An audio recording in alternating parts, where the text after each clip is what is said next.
Yeah. You guys, does everybody here know Clint Spencer? This guy, he's an animal, man. He's a beekeeper. So anyways, he taught me the way of bees. I was scared to death of them, but I'm not anymore, so I'm going to be doing honey this year. Oh. I'm kidding. Clint brought these. Clint brought this box over, and I guess it's swarm season for bees. I don't know. Yeah. But anyways, so he comes over and we pick out a couple of spots for bees. And he says, just check up on these and then let me know how they're looking.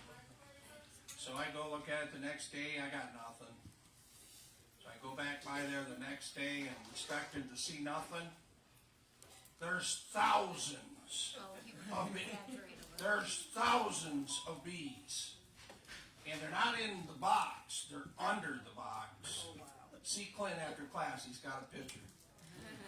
So, but there are thousands, and I was just freaked out. I said, get those things off my property. I got a question for you. Yeah. So he gave you an empty box and they moved in? Yeah, actually they moved on the outside of it. So what's he do? He comes over. I mean, this guy's brave. He just walked up to it, picked it up. You got a piece of cardboard? I lay a piece of cardboard down, and he just, wham, he shakes it down, and all these bees land on the cardboard. And I'm thinking, I'm ready to just run, because I'm thinking there's going to be about at least 500 of them coming after me. And I was real surprised. I thought, if Clint can handle bees, well then, of course I can handle bees. Right. So humble. You better talk to your wife first. So humble. Hey, I'm just kidding. I'm still scared of them. Oh, But bees are an incredible thing to study when it comes to. It is something that you can talk to someone about God with when you have something to talk about with the bees. If they don't believe in an intelligent designer, you talk to them for 5 minutes about bees, and they'll be convinced. It's just incredible. Of bees, study ants, study birds flying. You know, they got their own built-in GPS. God is good, isn't Just He? stand between them and the bee box. You have their attention. Yeah, there we are. God is so good, for sure. Well, listen, sorry I got my work clothes on. I've been up here working all day, so I kind of cruddy right now, so just kind of overlook it. Anyways, you know, the last time we were in here and I did this class for Rigel, we were studying 1 Timothy chapter 4, and just in verse 12, actually. And before time flies when you're having fun, so we got about halfway through it, and then I felt like, oh my goodness, could have went another week. And it's been a little while ago, so we'll just do a quick recap to bring you up to speed on where we're at. But I would like to go into this. And by the way, I've been asked a few times, we do not have Bible study next Wednesday, 4th of July week, so it'll be canceled then. Oh yeah, it went off? Why, did it get turned off? no, it just automatically. Did you do that, Mitch? No, I'm just kidding. Oh, now here's what I do. I do this. HDMI 1.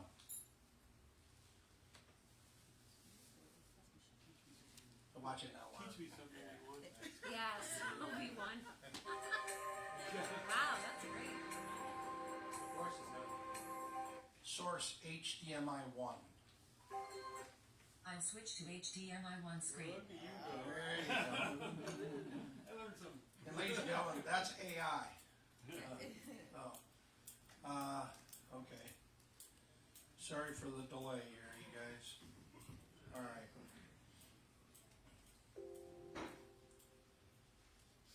Oh, come on. Just a minute, you guys. I'm sorry.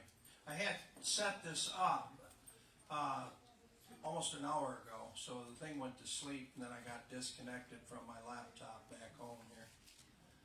So let me just put that back up, and we'll be in business. All right. Okay. If we read 1 Timothy chapter 4, verse 12, does somebody have that ready to go right now for me? I'd like you to read it and tell me what version that you have that you're reading from, please. Okay. I got it. All right, Kimberly. This is the NLT. Okay. Don't let anyone think less of you because you are young. Be an example to all believers in what you say, in the way you live, in your love, your faith, and your purity. Okay, good. That's interesting twist they had on that in how you live. Does anybody else have? Does anybody have King James available? Where's Cheryl? Oh, there you are. You got King James. Oh, it is on the screen. Oh, Yes, I have it. Let me go ahead. thanks for making me look down. Oh, yeah, I have it. Let me just go ahead and read I it. took care of it myself, didn't I? Yeah, right up here on the screen, you guys. Let no man despise thy youth, but be thou an example of the believers in word, in conversation, in charity, in spirit, in faith, in purity. Now, NIV right above it. Don't let anyone look down on you because you are young, but set an example for the believers in speech, in conduct, in love, faith, and purity. What's different between those two and what Kim had to say? In NIT, you said? Or NLT. NLT. New Living Translation. What's different? Pardon? Yeah, the word spirit. Yeah. Yes, the word spirit. In NIV, I mean in King James Version and the New King James Version, which is interesting, they both put spirit in there. But so I decided I would look it up in the Greek to find out what am I missing here? What do they have that the others don't? And what exactly would this happen to mean? If you notice too, if you look at the chart there, King James says conversation, and the rest of them say conduct. Explain that to me. What would be the difference between the two, if any? Well, one how you live and the other's how you talk.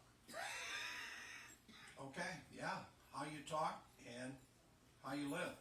So they're kind of interchangeable, I think. Well, I would Both of them almost say can be conduct used. would almost cover conversation, because that's how you conduct yourself, period. If my conversation's abrasive, that's my conduct. True, that's a good point. And my conduct is also how I behave and move and action, so it's a little bit more, I think it covers a little bit more ground, including Right, conversation. right. Michael, Well, back in 1611, when the King James was written or translated, the word conversation meant something different than it does today. It actually meant a way of life, or the way you live your life, or conduct. So it means the same as conduct today. sure.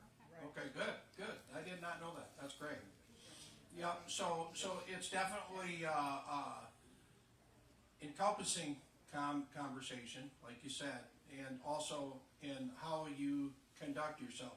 Give me some examples of how you conduct yourself. What would that mean? So if somebody's watching you, what does it mean to conduct yourself a certain way? What would that look like? What your actions are. What your actions are? Okay, give me an example of what you mean. How you behave toward other people, how you talk to people, how you live your life. Right. Yeah, that's good. Kim? and then Mark. Go ahead, Kim. I was just gonna say, like, for an example or whatever, if you're in McDonald's and it's taking forever, and if you blow your top, then you're not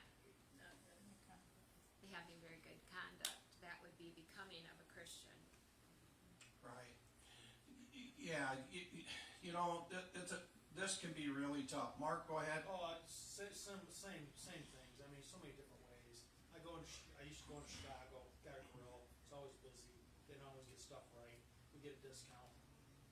And but oh my God, you're supposed to get a cheeseburger with no tomato. And they gave me something else. I'm like, I don't even blink. I'm like, I'm fine. Like, well, no, I didn't do the right thing. I'm like, I get a discount. There's only the 2 words you're gonna hear from me. Thank you. Right. You know, what if I gave? I'm like, thank you. That's my problem. I'm 8 hours from home. I gotta make all these steps. I'm like, I'm good. What a great problem. I now know what my bad days will be like. You know, Yeah, I'm thankful for most problems I have because they're so small in the scheme of things. sure.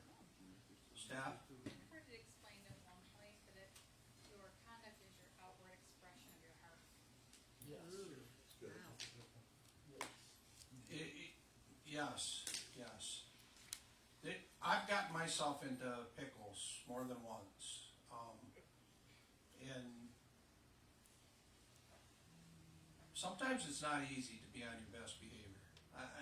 You know, sometimes I think, and this is not an excuse, I think stress has a lot to do with how you react to people, how you present yourself. And it's not an excuse, and it's not a green light to do it. It's just, you can get worn down. You got a lot going on in your head, a lot of things happening. Sometimes you don't do all that great in how you display yourself. Anybody guilty of that? I mean, I know I am. That's why I try and be thankful for small problems because they just like. Yeah, You know, I have Mr. Askews out, I'm telling you, but less often. right. I'm able to celebrate those. It's like, you know, remember we go to a restaurant again. They're telling us it's gonna be late. I'm like, good to know. Right. Or we're having a bad day. I'm like, okay, it's not the waitress's fault. I'm getting better. I'm not gonna- Sure. Sure. It's You know, so many different things. yeah. Here's what was going on when Paul had given Timothy this charge. What did Timothy do? What was he in the Bible? What was he doing? Anybody know? Oh, what was your? Yeah, he was an evangelist.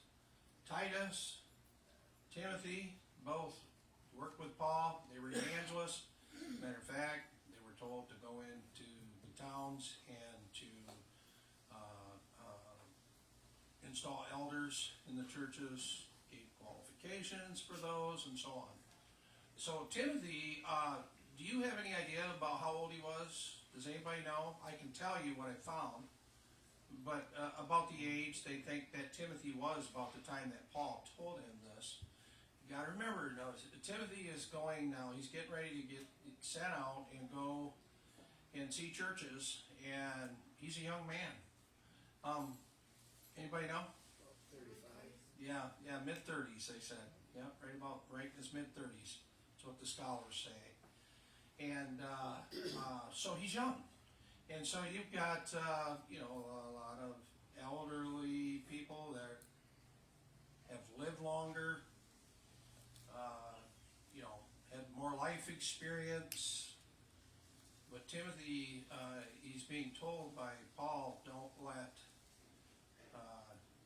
don't let your youth get you down. You get right in there and you set a good example to those around you in how you behave. Okay? And it's interesting, there's a lot in this one verse. And so we had went over this the last time, and where we got to love. We were on number 3. So just quickly, what does it mean to in word? Okay. By the way, so I looked up some Greek words here too. The word is logo in Greek, And so used in that particular verse, it was the word logo, and which just means word. I know that it's used, it's the same Greek word that is used when it talks about Jesus being the Word. And there were several different categories that this fell under. So it was a pretty broad word, but when I think of the Word, I think of Jesus Christ. But so your conduct, you can see the Greek word there, I don't even know how to pronounce it. And then love, in this case, was agape. You know, you got to remember, the Greeks had several different names for love. And I think where we got the last time is we got to the point where we were talking about Jesus. You guys remember this? When Jesus was talking to Peter, when he was restoring Peter. You know, he was talking to poor Peter. What did Peter do that caused him to feel really bad? And when Jesus was resurrected and came back and was seen by the apostles, yeah, he denied him. That would be pretty tough to deal with. So Jesus gives him a pep talk, so to speak, and so we went over the love that was used there, and Peter said that I phileo you, and Jesus, you know, the word love that they were looking for there is agape love, not phileo. Does anybody know the difference? What is phileo versus agape? Does anybody know? Friendship is phileo. Right? Yeah, brotherly love, Philadelphia, phileo, okay? The home of brotherly love. You ever heard that before? And then agape is what? Unconditional. Hmm? Unconditional love. Unconditional love, yes. Lay down your life. Yeah, yeah, lay down your life, love. Anything else that comes to mind? Love people who don't love you back. Yeah, that's that unconditional. Yep, that's not an easy thing to do, is it? Yes, dear. What status is love in this? What? Say that again. Status is love in this? Well, that's a good question. So when Paul is telling him to set an example for the believers in love, what do you think he means there? I mean, and by the way, it's agape, the Greek word that's used there. So again, what is Paul trying to tell Timothy to do here? Anybody? Love him unconditionally, really. Yeah, you had to love Eric. Well, it kind of sounds like he's trying to encourage Timothy to love people who he expects are going to look down on him, because he's kind of setting the stage for that, saying, you know, don't let people do this, but your response should be a response in love, not a response of pushing back or arguing or anything like that. Right. Yep, that's good. I'm kind of Okay. picking up, please tell me if I'm wrong, is this a status where we are to love their soul's being? If their souls are going all the way to hell, or are we gonna all be happy together in heaven, instead of exactly what the person is?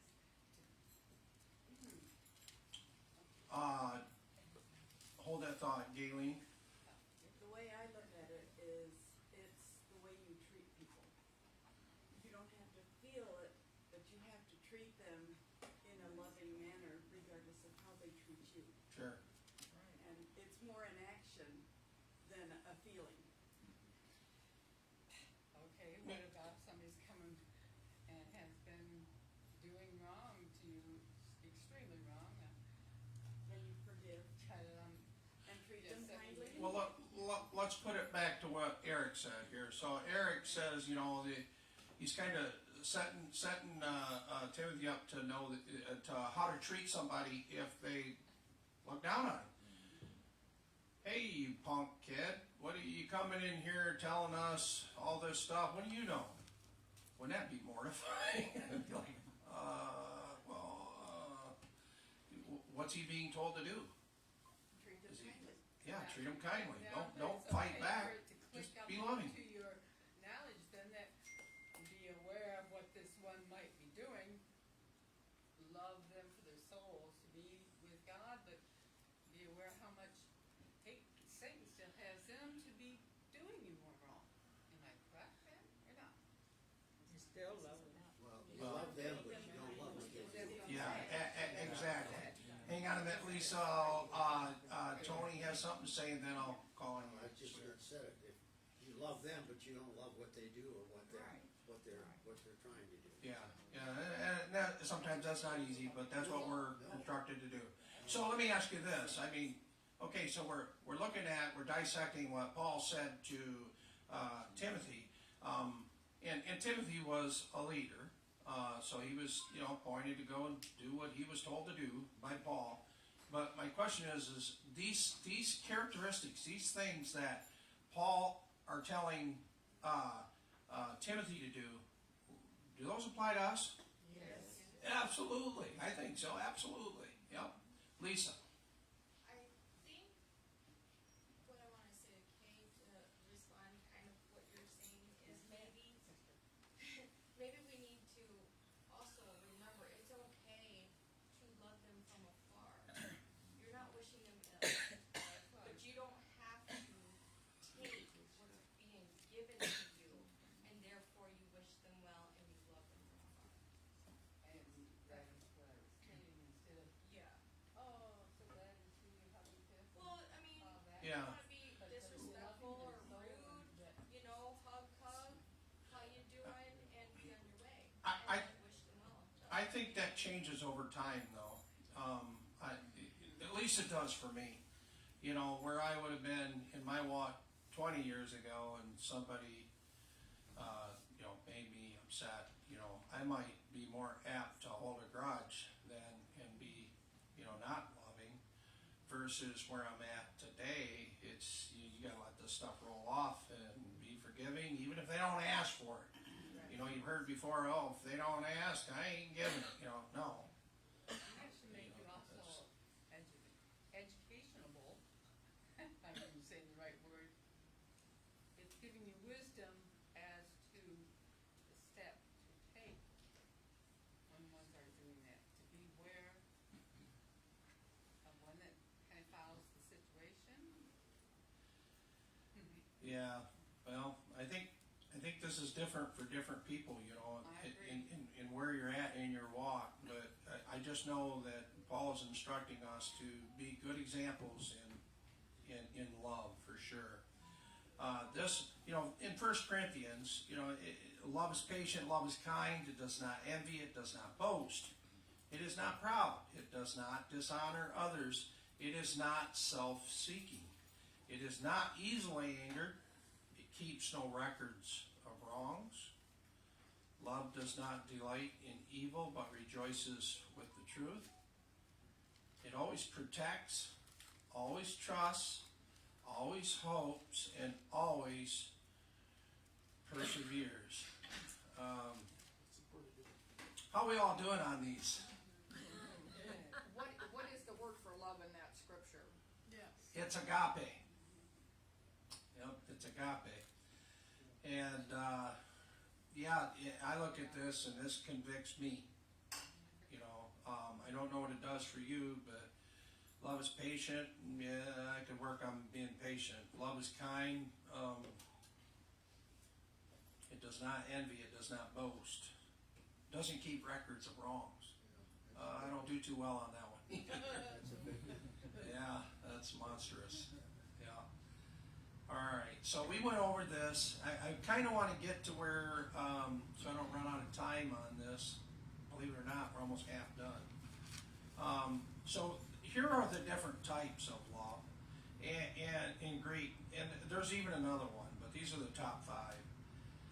And you can see where they're at. But a phileo, again, Peter, yes, Lord, I phileo you. And Peter said that over and over and over again, which was kind of disappointing to me, but I guess he looked at it differently than what Jesus was looking at toward him, I guess. But again, Peter, great guy, love him to pieces. None of us are perfect by any means, for sure. But that always bothered me, I guess, when I saw that. But anyways, what I wanted to do is skip past this because that's what we went over the last time.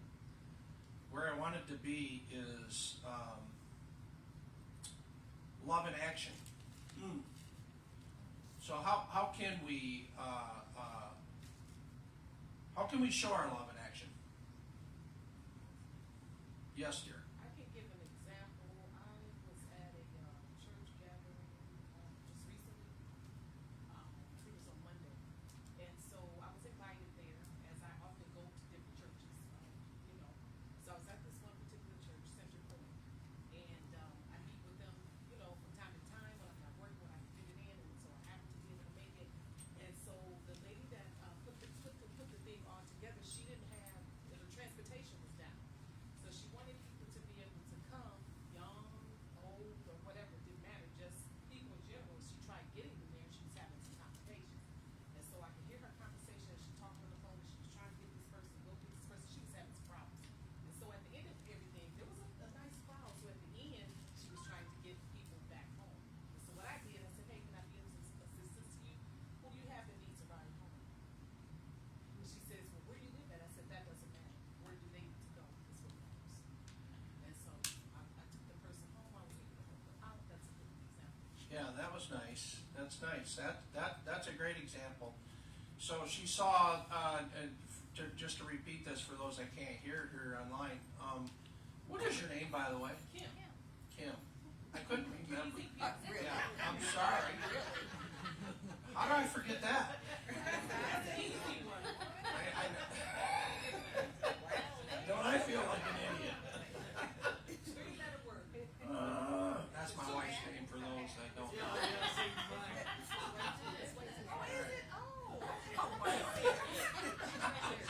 Oh, boy, I heard her saying Kimberly. You kept saying Kimberly. Okay.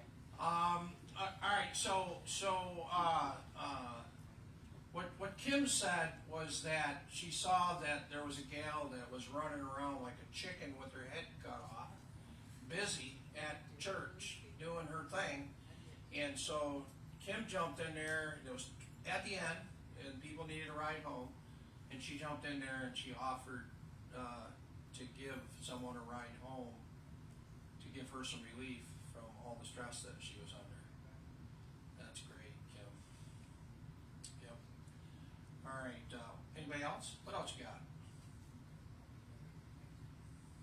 Yes, Kaylee. When we were traveling, we were doing breakfast at one of the hotels, and there was a lady in front of us that was very slow, but she was older. And my first inclination was to be impatient and try to get her to hurry up. But instead, I went over and I helped her get her breakfast and took it over to her before I went and got Mom's. That was nice. So. Yep. And you didn't know her, or you did know? You did not know her. So Gayleen dealt with a stranger that was in need and went and helped her get her breakfast. I'm saying that right, aren't I? Yeah. Instead, before she helped her mother. So that's very sweet. We should always have our eyes open and be looking for an opportunity to help others whenever we can. Want to make sure I didn't miss anybody here. Okay. All right. Well, King James said spirit. Help me out with what you think that the point that they might be trying to get across when they're saying spirit. Okay? Let's go back to the chart here for a minute. I'll just run right back here. Go go this way. Let's look at the comparison here again.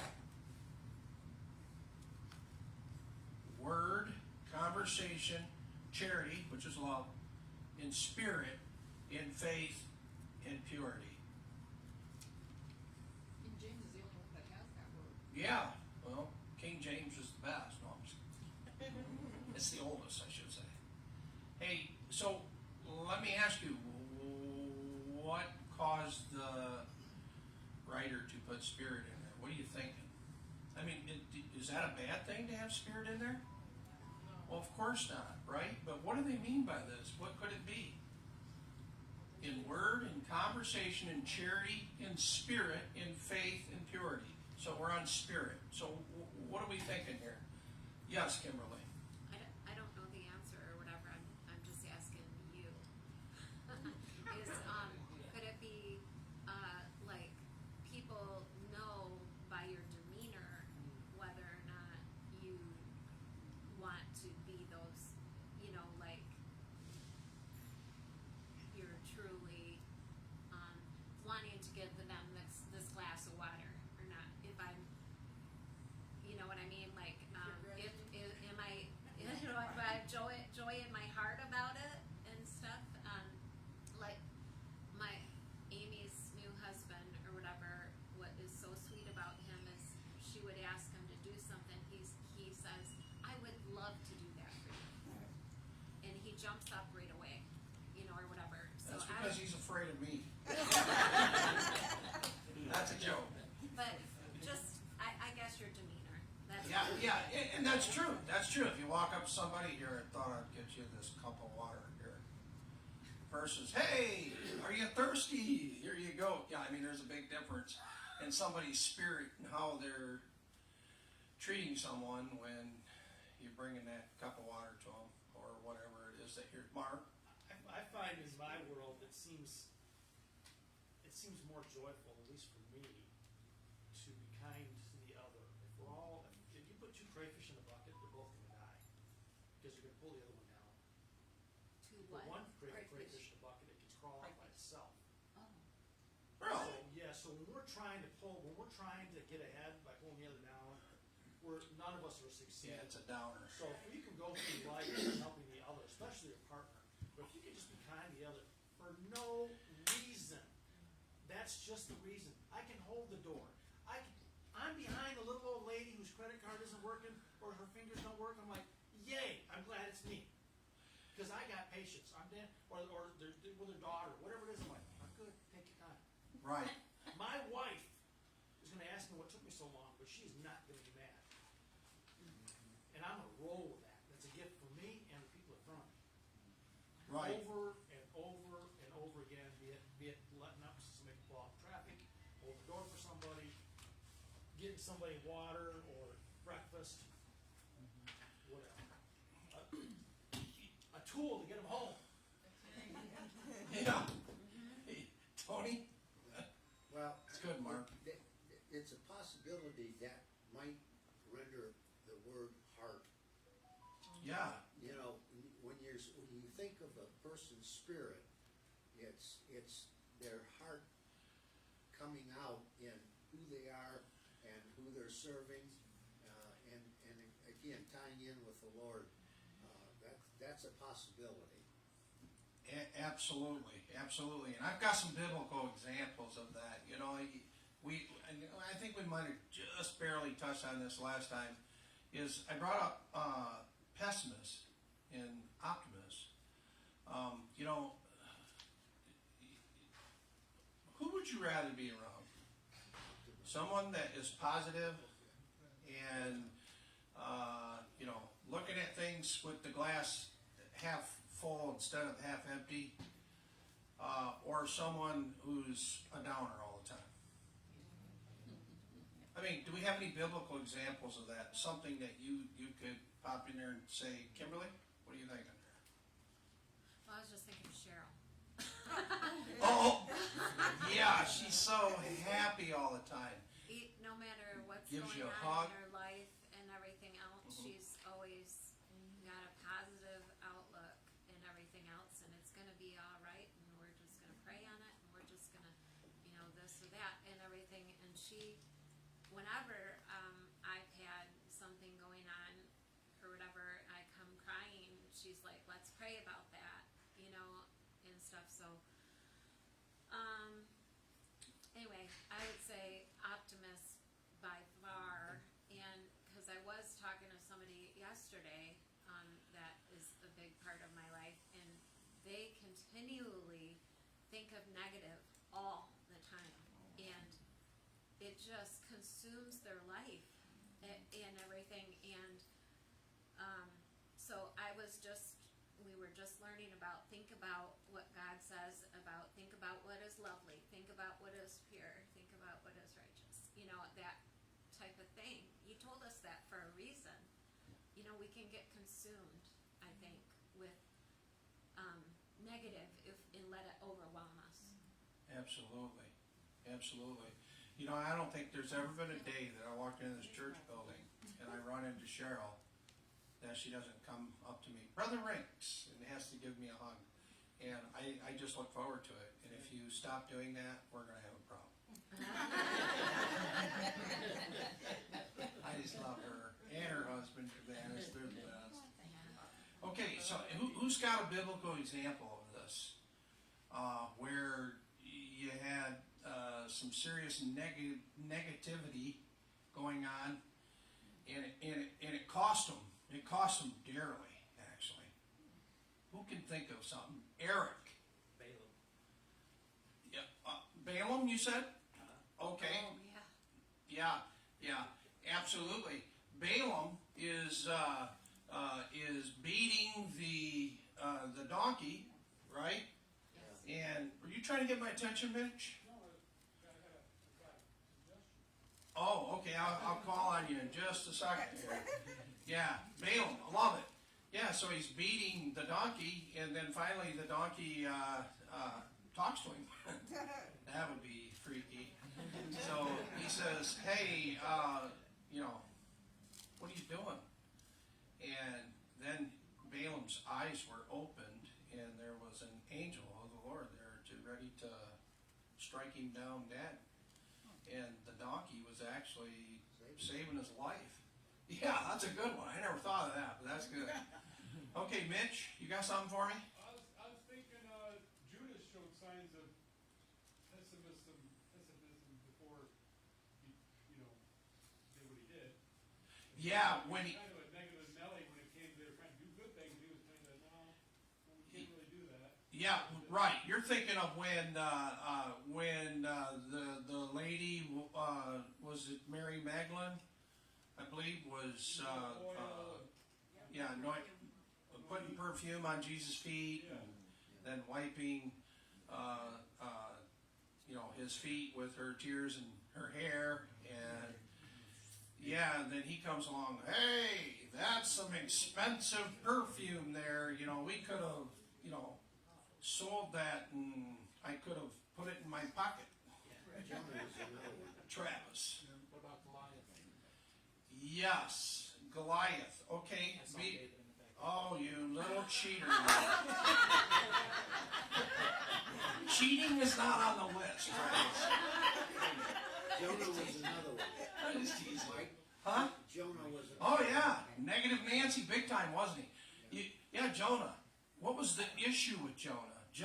God says, go to Nineveh, to the Assyrians, not nice people, okay? And go preach the word to them, and so they will repent. He said, I don't want to. Yeah. He says, no can do. And so what's he do? He gets on the ship, and God changes his mind. He gets swallowed by a fish, and he gets vomited up, and anyways, that whole story just kind of really bums me out because he never did. He was still upset even after they got right. He didn't want them to get right, I think, is what the issue was there. He did So, not. he didn't think they deserved it. He's a pessimist. I agree. Who else? I saw another hand up. Kevin Barry. Elijah. Okay. There was Okay. Explain. yes. Defeats all the prophets of Baal. So you're saying he was an optimist? No. Then he turns to a pessimist. Gotcha, now I understand. I'm like, okay, I was gonna find out where are you going with this optimism. Yeah, absolutely, you're right on. Yeah, poor woe is me, right? I mean, think about what he just said there. This is great. Just took one person to say one thing. Yep, And and he all just accomplished, collapsed. collapsed. Yeah, think about what he's doing here. He is challenging the prophets of Baal. Hey, let's dig a trench, let's water it down, let's call on our God, and whichever God, consumes the sacrifice, then he is God. Well, of course, he called down, God, he called on God to come down, and he consumed, not only they drenched it with water, but he consumed theirs. And of course theirs, Elijah was even mocking them, making fun of them, because of course their God didn't come to the rescue, because their God's not, anyways, yes, Travis. What about the Pharaoh of Egypt? Okay, hold that thought for a minute. So then Elijah then says, kill the prophets of Baal. So they go and they wipe out the prophets of Baal, and then you had the king's wife, Jezebel, say, if by tomorrow at this time you're not toast, I'm paraphrasing here, that I'm thinking to myself, if I was Elijah, I'd be like, you have no power over me. You better back it down a notch, lady, because did you just see what our God did? So, what's he do? He runs. He goes and he hides. Wants to die. He wants to die. That's right. And woe is me. Yep. Yeah, that's a tough one for me. Yeah, but all right. You said the Pharaoh. What about the Pharaoh, Travis? I had it, then it went away. Okay, you had it and then it went away. All right. Anybody else? What? Somebody blurted something. I heard Moses. Moses. What about him? He didn't have any faith in what God wanted him to do. He's like, nah, that ain't me. Yeah, that's pretty gutsy, isn't it? Yeah, I think you picked the wrong guy here. I'm not very eloquent in speech. I'm not your guy. Sorry. And, and God's pretty patient with him, isn't he? He's incredibly patient with him. Kimberly. The Israelites. The Israelites. Okay, that's one on my list here. What exactly about the Israelites? They What? just grumbled all the time about wanting to go back to Egypt. And, Yeah, When they were in Egypt, they wanted out. yeah, right. right. You can't have it both ways. Yes, and two that come to mind is one with, oh, I wish I had some meat. This bread is horrible. Okay? Over and over and over. And what did God do? What did God say to Moses? Okay, they're complaining. They're not happy with what I'm feeding them. Yeah, I'm going to give them some meat. I'm going to give them so much meat, it's going to square out of their nose. And that's exactly what happened. They had so much quail that was brought in. We're no different than them. We're hard to please. We're terrible. You gotta come in line. It is so cold outside, and now we're all, oh my goodness, it's so hot outside. But there's never a happy medium for us, is there? Yes, dear. You got a response online that said the people who were complaining about Jesus healing on the Sabbath. That's People good. were complaining about Jesus healing on the Sabbath. That's right. That's right. Now, let's look at the total picture here. That's very good. Whoever said that, very, very good. Here's another one with the Israelites. Kevin said the Israelites. What about the 10 spies? that went and spied out the land of Canaan. Now, mind you, God has already promised Canaan to the Israelites. He's already promised through Abraham. Okay? Now you've got where am I going with this? You've got the all of the Israelites that were witnesses to what? What have they seen up to this point? Crossing the Red Sea, How? What was so special about crossing the Red Sea? dry land. Dry land. Yeah, held the water up. Water from our Would you be a believer if you saw that? I know I would be. How about all the plagues in Egypt? How about even when they walked it through the Jordan? You got not only the Red Sea, you got the Jordan that was divided up so they could walk across. Yes, Kevin. That was another one of mine. Yeah, you're yes, I love it. Okay, so what happened with the spies, though? So they sent 10 over, and 8 of them come back and said what? They sent 12. Oh, it's beautiful. Hmm? Fruit, they brought back fruit, and everything else said it's great. They But sent 12 they over. said there's Amalekites are so They big. sent 12. I'm sorry. They sent 12. Oh, I said, 10 is what I meant. The 10, not the 8. The 10. No, they sent 12 over and 10 came back I- and said we can't. I understand, that's my point. That's what I'm saying. That's where I had 10 on the brain. The 10 spies came back and were boo hoo hoo. Right. They're what? These people Giants, are, They're giants. they're huge. They're giants. There's no way we can beat them. We're Well, of course grasshoppers you on their can't, side. but God can. He can crush them into a fine powder if he wants to, right? Okay, so, yes, and then there's 2 that come back and say what? We can do it. We can do it with God's help. We've got God on our side. What are they going to do? There's that optimism going to work right there. I think that's the spirit that Paul's talking about here. Have good spirit. I think that's where, anyways, that King James somehow saw in that to see fit to put spirit in there. I think it's somebody with a positive, you ever get around somebody that has a great spirit? It's like they glow, don't they? They glow. I can think of one right now, and I'm not trying to embarrass her, but I'm going to look over at her right now. Rita. I mean, come on. I think of somebody with a glowing spirit. It's Rita. I don't think I've ever heard her say one negative thing about anybody. She's so positive and so loving. And I'm sorry I'm embarrassing you, but I'm just telling the truth. I just see it that way. So, anyways. I think we were talking about spirit earlier, to digress a moment, but Gay said it really well. I think she says if the conduct is the outward appearance of your heart, that would be like the spirit coming out. Yeah. Yes. It's that spirit kind of, you're not, yeah. It's your Yeah, spirit. just being positive about the whole thing. Yeah. Okay, now Kevin brought up Gideon. Now what, okay, is it about Gideon stuff? Okay, hang tight.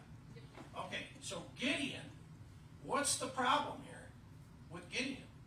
So Gideon is in Judges, verse, and he's, God tells him that he's picked him to go and you're going to go and you're going to go fight. And what does Gideon say? Tests him. Tests him. Yeah, he's like, I don't think I'm a warrior. I'm a nobody. And well, if this is true, if what you're saying is true, then show me a sign, right? So God Not says, just once, but twice. and then God is teaching Gideon a lesson here too. Now, I don't think I think maybe I do have it. Hang on a minute.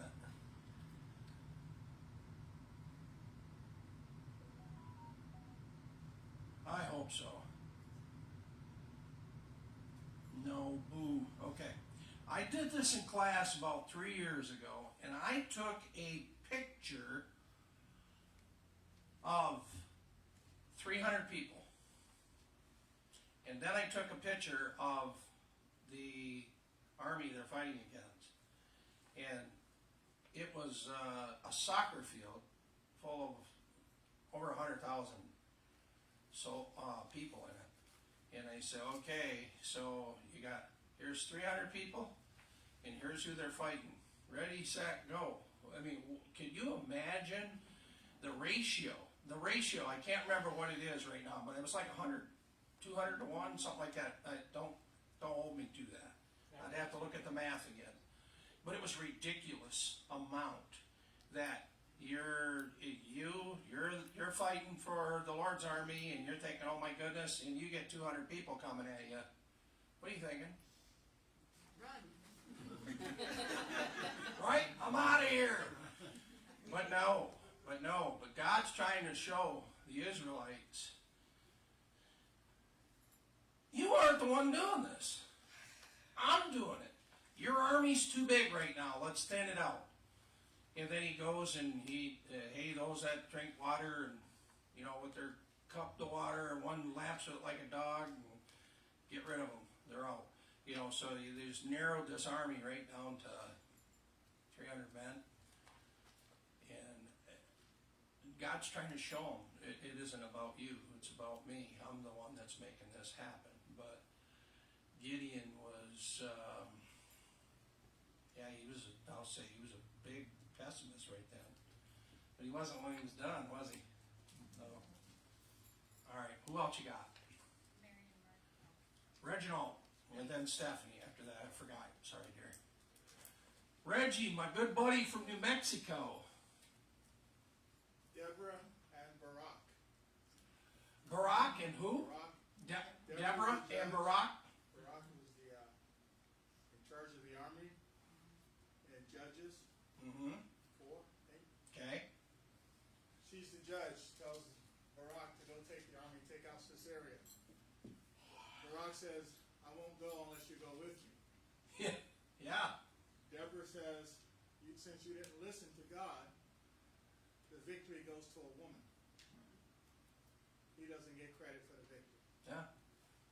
He wins, but the winner of the war is actually a woman. Yeah. Because he didn't do what God told him to do. Yep. Hey, and she rose to the occasion, didn't she? Yeah. Yeah, for sure. Good for her. Yeah. Okay. All right. Good. Stephanie. Just to say Mary and Martha around Lazarus. Oh man, that's really good. You must have just watched The Chosen, didn't you? Oh, okay. All right. Yeah, Mary and Martha, isn't it? Yes, Mary and Martha. Oh Lord, if only you had been here. You could have saved him. But now he's dead. Right? And he's already starting to smell. What are you going to do? Yeah, good point. Where's your faith? Very good. Okay. I got one for you. The Israeli army, over here, boy David, over here, okay, going to bring his older brothers who were soldiers in the war, coming to bring them some food, just obeying his dad, Jesse, comes and is checking things out there, isn't he? And he's a little upset because you've got this Philistine giant, Goliath. And I mean, let me show you a little bit about how big this Goliath was first, okay? I can see why the Israeli army was afraid, to a degree. All right, 5,000 shekels, okay? That's how much his scale armor weighed. So I want you to think about this. We're going to put it into a measurement we can understand here. 157 pounds.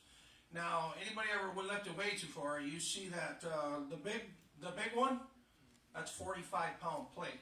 So I want you to picture 1, to 3 of those being strapped on to your chest with a chain or whatever you want to say it's hooked up with, and carrying that around all day. Yeah, how many people in here can do that? Raise your hand. How about 0? All right, that's very good. Okay, no, not that much. Dude, seriously? I was in sports when I was younger. Here, let me feel your arm. Okay, all right, Travis. Okay, here we go. Now, the iron point on the spear. Now, stop and think. I brought in a cement block one time. I took that cement block. It's 19 pounds. So I took a cement block and I got on a scale. You know, subtracted my obese weight from it, and I got the weight of it was like 25 pounds for a cement block. So I said, okay, so I took a hammer and I whacked off the ends of it and weighed it again. Got it down to 19 pounds. 3/4 of a cement block, okay? 3/4 of one. 19 pounds, all right? There's his spear. Now the Bible says, right here, a champion named Goliath, who was from Gath, came out of the Philistine camp. His height was 6 cubits and a span.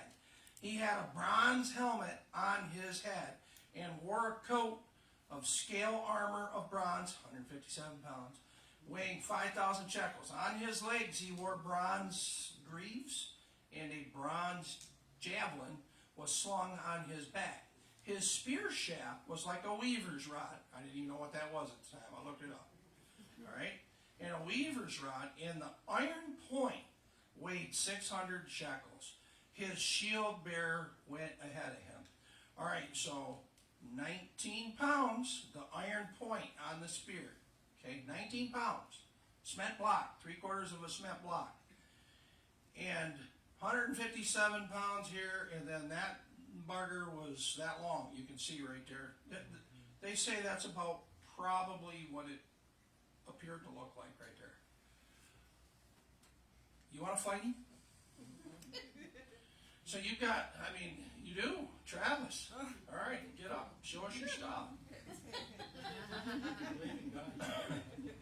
What? If you believe in God, you should fear nothing. Okay, did you hear that? Travis, you win the prize tonight. He says if you believe in God, then you should fear what? Nothing. You shouldn't fear anything. What can this world do to you? Absolutely zilch. Okay? That's the attitude and the spirit that David had. Boy David, okay, had that spirit. All right? So this guy's standing out there taunting the Israeli army. I mean, the army of Israel. God's army. Okay? And come on out. Nobody would challenge him. Nobody. Okay? And then here comes a boy. A pretty tough boy that killed a lion and a bear. But pretty impressive. But he's just a boy. And he comes in there and his brothers are mad at him. What are you doing here? You don't get on out of here. You know, and he jumps in there and says, who does this uncircumcised Philistine think he is to defy the army of the living God? What? Yeah, and then you've got King Saul over here. Well, I'll fight him, he says. How do you think David's brothers felt when David said, I'll fight him? Get on down out of here, you know. Yeah, what do you mean you'll fight him? How do you think Saul felt? I'll fight him, David says. So Saul, you can't go out there without any armor on. So he tries to dress him up in his armor. And this, I'm not tested in this. I can't do this. And he goes out there, and what's he do? He kills Goliath. Okay, anybody know how tall Goliath was? All right, now I did this, but I was teaching over there, and I had a measuring tape, so I'm going to show you from right over here. Well, right there. Okay. Do you see the top of that white trim right there? That's Goliath. That's his height. That's how tall he is. Okay? And David, not afraid. There's a lesson. That's a whole class by itself right there. Talk about teaching Saul and the Israeli army that,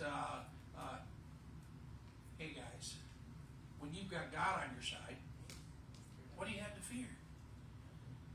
And of course he took down Goliath, and off the head went, and they all went, now all of a sudden they all had liquid courage, not liquid courage, I should say, and ran and chased them down and killed the Philistines.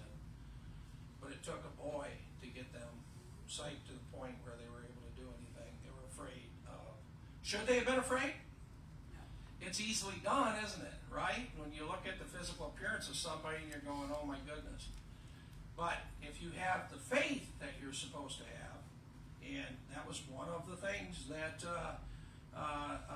were on the list, was faith. Okay? If I go back to our list, Kind of reminds you of Samson too. The mic is 7. right there, faith. Huh?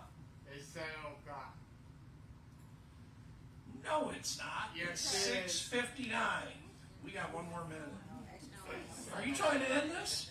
7:01. Mike, you All were right. having too much fun. Yes. All right, you guys. Thank you for being a good class, and I'm sorry that we didn't get through it. But that's the way it goes. Next time. All right. God bless you all. See you next week. Lord will. Oh no, not next week. Week after. Week after. Next week's 4th of July. We're not here. Okay? So everybody knows. Give us a report on how the bathrooms are coming. Okay, the bathrooms are coming along good. They're completely gutted. When I say gutted, I mean gutted. Ceiling, walls, tomorrow floor. The concrete floors all getting cut out tomorrow to both. And I was hoping to have the plumber in yet this week, but now it's 4th of July weekend next week, so that kind of threw a cog in the wheel. So not too much will get done next week, just probably some wall framing. Then other than that, then once we get